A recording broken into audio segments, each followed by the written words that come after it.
Hey guys, what is up and welcome to another episode of Did You Know? You kept asking for Baron in almost every single Did You Know episode, so I am here to deliver. Please do not forget to throw in a like if you enjoyed this episode and to check out the previous episodes as well, but let's jump into the Baron Nashor abilities. So believe it or not, Baron does have 4 abilities that he does use when he is attacked by any enemy champions. Even though Baron's abilities seem to be laid out very similarly to champions, such as having a passive and then 4 abilities, nothing suggests a relationship between the two. For example, the last ability that I mentioned is not necessarily his ultimate, nor is it necessarily the best ability he has. You have probably seen them many times throughout your games on League of Legends, but I am here to talk to you guys about what exactly they do and are. The first ability I will talk to you about is Baron Nashor's passive, which is actually called Resistance Skin. You can see this one when you mouse over Baron right under his portrait. This passive prevents Baron from being CC'd, such as stuns and silences, and also it gives him 140 HP every single minute for when he is alive. His first active ability is called Wrath of the Ancients. This deals magic damage and it applies a debuff up to 10 times that increases the magic damage taken by 25%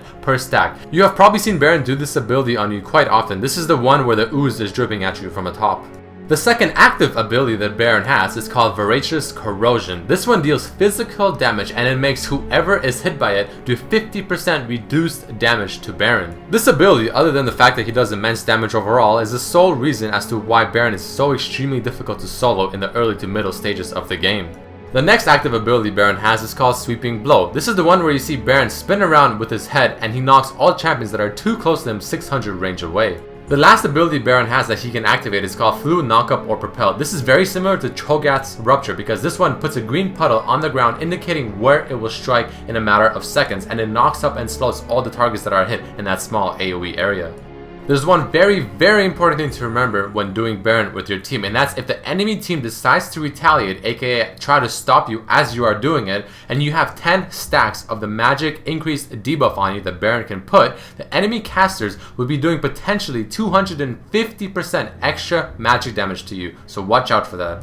Also, remember that Baron only attacks the closest target to him. Use this to your advantage when you have to switch tanks or have to force someone to tank it while everyone else does the damage. On top of this, what I have noticed from my games is that the debuff that Baron can apply to you that makes you do 50% reduced damage will only apply to the target he is primarily hitting, aka the closest target to him. Alright, let us jump into some cool facts and lore about Baron Nashor. So we all know that killing Baron will give each teammate buffs, gold, and all that good stuff, but what exactly does it give? What are the numbers? The team that got the killing blow on Baron will each receive 900 experience, 300 gold, and of course the buff, Exalted with Baron Nashor.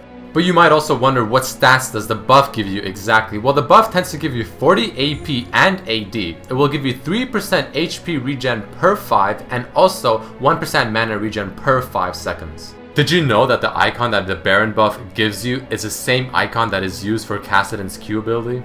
Baron Nashor is an anagram of Dota's strongest neutral minion, Roshan. One thing to remember as well is that the Baron buff only applies to the teammates that are alive.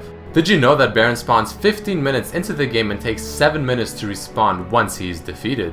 Here's some interesting lore. Apparently, the Baron that we see on the Summoner's Rift map isn't the real thing, but it is simply a facsimile of the true Baron Nashor, who is now the subject of myth and legend. Here's the lore of Baron as quoted from the Journals of Justice. Baron Nashor was a ferocious worm that ruled the Serpentine River, which flows through the Summoner's Rift. He was such a fearsome and powerful beast that even the armies of Demacia and Noxus steered clear of the river, unwilling to chance an encounter with the Baron. When Summoner's Rift was constructed, the Baron vanished, leaving no conclusive evidence as to where he went or why he left in the first place.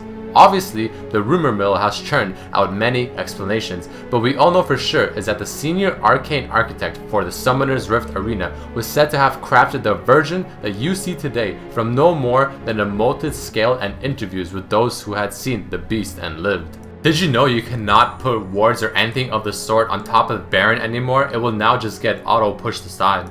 During the 2010 Snowdown Showdown, Baron wore 3 Santa hats for each face. In the 2012 Snowdown, you can get a summoner icon with Baron wearing the hats. You can see a box labeled Baron Acid in the Mac launch video. Did you know that Baron will eventually be getting a rework and he will look something similar to the Baron that we saw in the video A Twist of Fate? Here's some Baron concepts that were designed when they were trying to figure out how Baron Nashor is gonna look like. Alright guys, that marks the end of this episode of Did You Know featuring Baron Nashor. Please don't forget to like the video if you enjoyed it and check out the previous episodes as well. Also write in the comments who you want to see next. As you can see, this one was suggested by a viewer in the previous episode. But as always, I hope you guys enjoyed this episode and I'll see you next time. Peace!